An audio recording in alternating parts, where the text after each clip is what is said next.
જોઈ રહ્યા છો NBC ન્યૂઝ। માણસા ખાતે પ્લાસ્ટિક મુક્ત માણસા અભિયાન અંતર્ગત કાર્યક્રમ યોજાયો। 5 જૂન એટલે વિશ્વ પર્યાવરણ દિવસ। વિશ્વ પર્યાવરણ દિવસ અંતર્ગત માણસા આરોગ્ય સમિતિ દ્વારા પ્લાસ્ટિક મુક્ત માણસા અંતર્ગત એક અનોખી પહેલ કરવામાં આવી હતી। માણસા ખાતે પ્લાસ્ટિક મુક્ત અભિયાન અંતર્ગત કાપડની થેલીઓનું વિતરણ કરવામાં આવ્યું હતું તથા જ્યાં વધુ પડતો પ્લાસ્ટિકનો ઉપયોગ થતો હોય જેમ કે શાકભાજી લારીઓ વેપારીઓને પ્લાસ્ટિકનો ઉપયોગ ના કરવા માટે સમજાવવામાં આવ્યા હતા। જૂન વિશ્વ પર્યાવરણના દિવસે માણસા શહેરને પ્લાસ્ટિક મુક્ત કરવાના એક અભિયાનનો ખૂબ સરસ પ્રારંભ કરવામાં આવ્યો છે।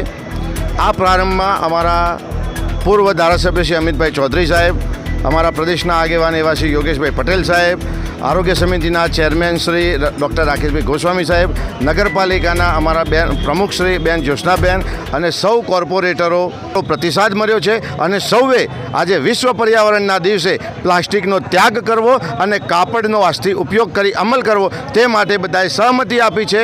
મને વિશ્વાસ છે કે આવનારા સમયમાં અમે માણસા શહેરને જરૂરથી પ્લાસ્ટિક મુક્ત કરી શકીશું। આભાર।